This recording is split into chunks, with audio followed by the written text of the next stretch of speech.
आज पुणे लोकसभेसाठी मतदानाची प्रक्रिया पार पडणार आहे, त्याविषयी बोलण्यासाठी आपल्यासोबत उमेदवार रवींद्र धंगेकर आहेत। भाऊ, आज मतदान आहे, काय सांगा? आज मी पुणेकरांना मनापासून धन्यवाद देईन। गेली 2 महिने मी प्रचार करत असताना जो आशीर्वाद दिला तो आशीर्वाद माझ्यासाठी मला भविष्यामध्ये तो माझ्या पाठीशी राहणार आहे आणि पुणेकर मला पूर्णपणे ताकदीने लोकसभेत मला विजय नोंदवेल हा माझा विश्वास आहे। भाऊ, एक सामान्य कार्यकर्ता, आता खासदारकीचा एक उमेदवार, हा सगळा एक प्रवास कसा? पुणेकरांनी मला अंगावर खांद्यावर खेळवलं, लहानाचा मोठा केला। करत असताना सर्वसामान्य कुटुंबातल्या कार्यकर्त्याला आज देशामध्ये महाराष्ट्रामध्ये नाव करण्याची संधी पुणेकरांनी मला दिली। भाऊ, आपण बघतोय की एक कुठेतरी मताचा टक्का घसरल्याचंही दिसून येते, त्यासाठी आपण एक मतदारांना आज काय आवाहन कराल? आज मतदारांना मी सांगणार आहे, आपण मतपेटीपर्यंत जावं, लोकशाहीचा हक्क बजावा आणि लोकशाही जिवंत ठेवण्यासाठी एकच आपल्याकडे हत्यार आहे, ते म्हणजे मतदान। आणि मतदानाच्या रूपाने त्यांनी मतपेटीपर्यंत गेले पाहिजे। त्यांचं आपल्या सर्वांचं म्हणणं लोकशाहीमध्ये आवाज दडपण्याच्या विरोधामध्ये, म्हणजे जे दडपतात आवाज त्याच्या विरोधात आज जर खऱ्या अर्थाने उभं राहायचं असेल तर मतदान पेटीपर्यंत आलं पाहिजे। रात्री सुद्धा पैसे वाटल्याचा आरोप आपण केला। आरोप नाही, वस्तुस्थिती होती। आणि गेली 2 महिने ज्या पद्धतीनं एमआयएमच्या उमेदवाराला रसद पुरवून पैसे देऊन माझ्या विरुद्ध कट कारस्थान करायला लावणाऱ्या भारतीय जनता पार्टीला परत लक्षात आलं की आपण एवढं करून बी हारतोय, त्यामुळे शेवटी पैसे आणि गुन्हेगार आणि पोलीस लोकांना एकत्र करून वाटण्याचा प्रयत्न केला, त्याच्या विरोधात काल मी आंदोलन केलं। ताई, काय सांगाल? आज मतदानाचा दिवस आहे, काय भावना आहे? खूप प्रसन्न वाटतंय। आत्ताच बाप्पाचा आशीर्वाद घेतलेला आहे। हे बघा, आता ह्या भावना आहेत, एवढे छान आशीर्वाद आहेत ज्येष्ठांचे, सगळेच पुणेकरांचे आशीर्वाद आहेत आणि साहेब निवडून येणार, 1001% खासदार होणार आणि पुणेकरांचा आवाज म्हणून दिल्लीत जाणार। ते तुम्ही भाऊंचा प्रवास खूप जवळून बघितलाय, एक सामान्य कार्यकर्ता, नगरसेवक, ते आता खासदारकीचा एक उमेदवार।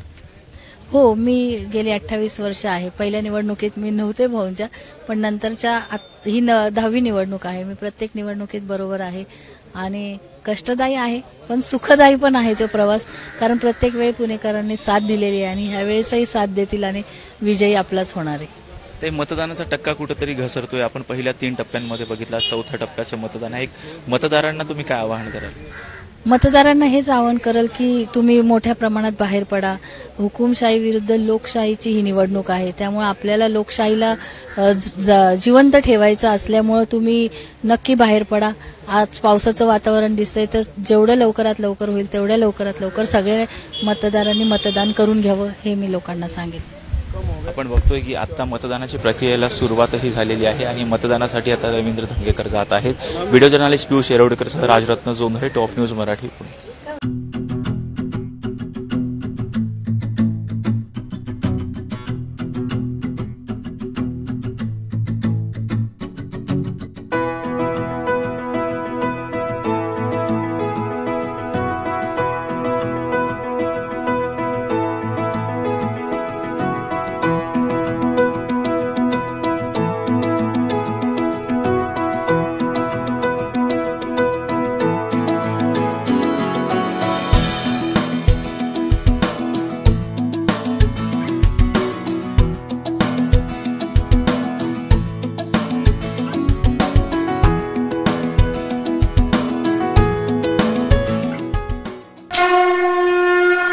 जय भोलेनाथ, जय जय भोलेनाथ।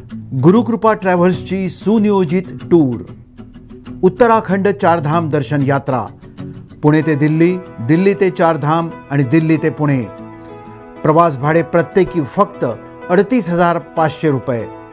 कपलसाठी स्वतंत्र रूम हवी असल्यास प्रत्येकी 45,000 रुपये। पहिला ग्रुप 10 मे 2024, दुसरा ग्रुप 24 मे 2024 आणि तिसरा ग्रुप दिनांक 6 जून 2024। 15,000 ॲडव्हान्स भरून आजच आपलं सीट बुक करा।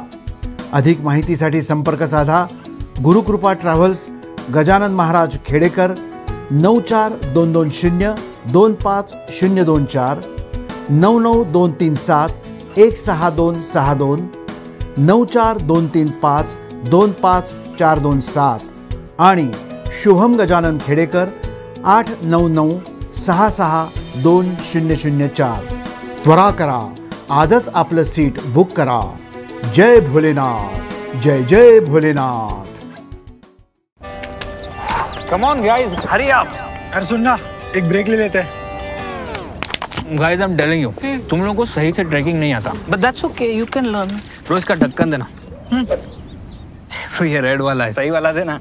अबे ढक्कन, पहले तो सही पानी पीना।